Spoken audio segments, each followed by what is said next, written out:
August 11ರಂದು ಅಧಿವೇಶನ ನಡೀತಿದೆ. ಆ ಅಧಿವೇಶನದಲ್ಲಿ ನಮ್ಮ ಒಳ ಮೀಸಲಾತಿ ಜಾರಿ ಮಾಡಲೇಬೇಕು. ನಾನು ಇವತ್ತು ಜಿಲ್ಲಾಧಿಕಾರಿಗಳಿದ್ದಾರೆ, ಅವ್ರ ಮುಖಾಂತರ ಸರ್ಕಾರಕ್ಕೆ ಯಶಸ್ವಿಪಡ್ತೇನೆ. ನೀವು ಈ ಅಧಿವೇಶನದಲ್ಲಿ ಒಂದೆರಡು ಜಾರಿ ಮಾಡದೇ ಇದ್ದರೆ ಮುಂದಿನ ದಿನಗಳಲ್ಲಿ ಮತ್ತೆ ನಾವು 30 ಜಿಲ್ಲೆಗಳಲ್ಲಿ ಎಲ್ಲಾ ಜಿಲ್ಲೆಗಳಲ್ಲಿ ಬಂದ್ ಮಾಡಿ ದೊಡ್ಡ ಪ್ರಮಾಣದ ಪ್ರತಿಭಟನೆ ಮಾಡಬೇಕಾಗ್ತದೆ. ಒಂದು ವೇಳೆ ಮುಂದೆ ಯಾವ್ದಾದ್ರು ಇವತ್ತಿನ 30 ವರ್ಷ ನಾವು ಶಾಂತಿಯುತವಾಗಿ ಮಾದಿಗ ಸಮಾಜ ಹೋರಾಟ ಮಾಡಿದ್ವಿ. ಆದ್ರೆ ಮುಂದೆ ಒಂದ್ ವೇಳೆ ಯಾವುದೇ ಕ್ರಾಂತಿ ರೀತಿಯಾಗಿ ಯಾವುದೇ ಒಂದು ಘಟನೆ ನಡೆದ್ರೆ ಇದಕ್ಕೆ ಮುಂದಿನ ದಿನಗಳಲ್ಲಿ ಕಾಂಗ್ರೆಸ್ ಸರ್ಕಾರ ಈ ರಾಜ್ಯ ಸರ್ಕಾರಕ್ಕೆ ಕಾರಣ ಈ ಸಂದರ್ಭದಲ್ಲಿ ಹೇಳ್ತೀನಿ ಬಂಧುಗಳೇ. ಯಾಕಂದ್ರೆ ಸಾಕಷ್ಟು ಅನ್ಯಾಯ ರೀ. ಎಷ್ಟು ಸರಿ ಮಾದಿಗ ಸಮಾಜಕ್ಕೆ ನನಗ್ ತಿಳಿದ ಮಟ್ಟಿಗೆ ಸಮಾಜದ 30 ವರ್ಷ ಯಾವ ಸಮಾಜ ಇಷ್ಟು ದೊಡ್ಡ ಪ್ರಮಾಣವಾಗಿ 30 ವರ್ಷ ಹೋರಾಟ ಮಾಡಿದ ಬಂಧುಗಳೇ.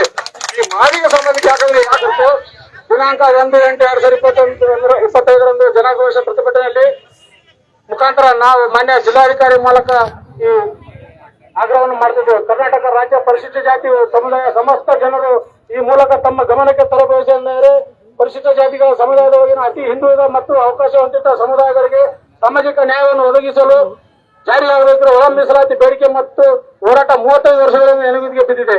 ಈ ಅಸಮಾನತೆಯನ್ನು ಸರಿಪಡಿಸಲು ದಿನಾಂಕ 1/8/2024 ಸರ್ವೋಚ್ಚ ನ್ಯಾಯಾಲಯದ ತೀರ್ಪು ಸ್ಪಷ್ಟವಾಗಿ ಪರಿಶಿಷ್ಟ ಜಾತಿಯಲ್ಲಿ ಪಟ್ಟಿಯಲ್ಲಿ ಬರುವ 101 ಸಮುದಾಯಗಳಿಗೂ ಸಂಖ್ಯೆಗಳ ಅನುಗುಣವಾಗಿ ಒಳ ಮೀಸಲಾತಿ ನೀಡಲು ರಾಜ್ಯ ಸರ್ಕಾರಗಳಿಗೆ ಆದೇಶವನ್ನು ನೀಡಿದೆ.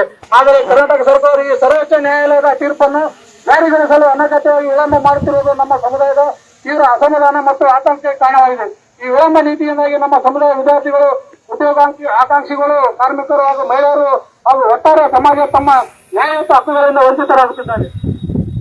ಸುಪ್ರೀಂ ಕೋರ್ಟಿನ ತರುವಾಯ ಹರಿಯಾಣ, ತೆಲಂಗಾಣ, ಆಂಧ್ರಪ್ರದೇಶ ಸರ್ಕಾರಗಳು ತುರ್ತು ನಿಗಾ ವಹಿಸಿ ತಮ್ಮ ರಾಜ್ಯಗಳಲ್ಲಿ ಒಳ ಮೀಸಲಾತಿಯನ್ನು ಜಾರಿ ಮಾಡಿ ಸಾಮಾಜಿಕ ನ್ಯಾಯದ ವಿಷಯದಲ್ಲಿ ಮೇಲ್ಪಂಕ್ತಿ ಆಗಿದ್ದಾರೆ. ಆದರೆ ಕರ್ನಾಟಕ ಸರ್ಕಾರ ತೀವ್ರ ವಿಳಂಬ ನೀತಿ ಅನುಸರಿಸುತ್ತಿದ್ದು ಪರಿಶಿಷ್ಟ ಜಾತಿಗಳು, ಅದರಲ್ಲೂ ಮುಖ್ಯವಾಗಿ ಮಾದಿಗ ಮತ್ತು 29 ಉಪಜಾತಿಗಳ ತೀವ್ರ ಆಕ್ರೋಶಕ್ಕೆ ಕಾರಣವಾಗಿದೆ. ಲಾಕ್ಡೌನ್ ಸರ್ಕಾರಕ್ಕೆ ಸರಿಯಾದ ರೀತಿಯಲ್ಲಿ ಸಹಕಾರ ನೀಡುತ್ತಿಲ್ಲ. ಪರಿಶಿಷ್ಟ ಜಾತಿಗಳ ನಡುವೆ ಮೀಸಲಾತಿ ಹಂಚಿಕೆಯಲ್ಲಿ ಉಂಟಾಗಿರುವ ಅಸಮಾನತೆ ಮತ್ತು